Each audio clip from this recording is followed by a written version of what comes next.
গাজায় গণহত্যা থামছে না, প্রত্যেক ফিলিস্তিনির জীবন অমূল্য। ফিলিস্তিনের জনগণের বিরুদ্ধে যে মানবতা বিরোধী অপরাধ হচ্ছে তার জন্য সংশ্লিষ্ট সকলকে দায়বদ্ধ করতে হবে। মাননীয় সভাপতি, বহুমুখী সংকটে জর্জরিত বর্তমান বিশ্বে যুদ্ধ এবং সংঘাতের ফলে ব্যাপক ভিত্তিতে মানুষের অধিকার খর্ব হচ্ছে।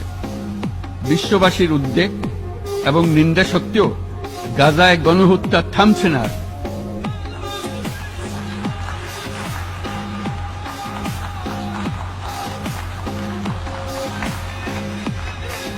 ফিলিস্তিনের মতো বিদ্যমান বাস্তবতা কেবল আরব কিংবা মুসলমানদের জন্যই উদ্বেগজনক নয়, বরং তা সমগ্র মানব জাতির জন্যই উদ্বেগের বিষয়।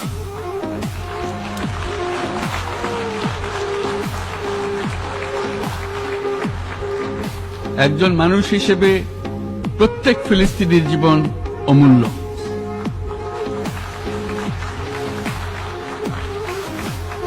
ফিলিস্তিনের জনগণের বিরুদ্ধে যে মানবতা বিরোধী অপরাধ হচ্ছে তার জন্য সংশ্লিষ্ট সকলকে দায়বদ্ধ করতে হবে।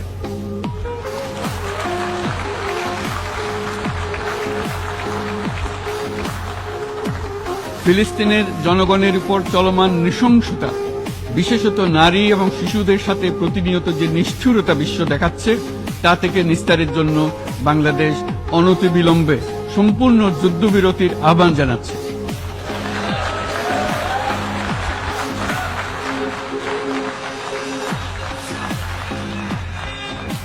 দ্বিরাষ্ট্রভিত্তিক সমাধানেই মধ্যপ্রাচ্যে টেকসই শান্তি আনতে পারবে। তাই জাতিসংঘ সহ আন্তর্জাতিক সম্প্রদায়ের সকলকে এর বাস্তবায়নের জন্য এখনই উদ্যোগ নিতে আহ্বান জানাচ্ছে।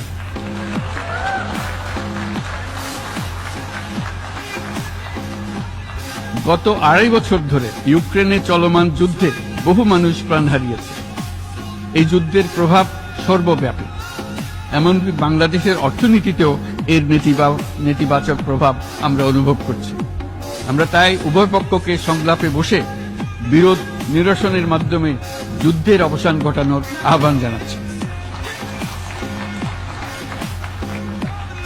মাননীয় সভাপতি, বাংলাদেশ গত 7 বছর যাবৎ মিয়ানমার হতে আগত 12 লাখেরও বেশি রোহিঙ্গাদের মানবিক কারণে আশ্রয় দিয়ে আসছে।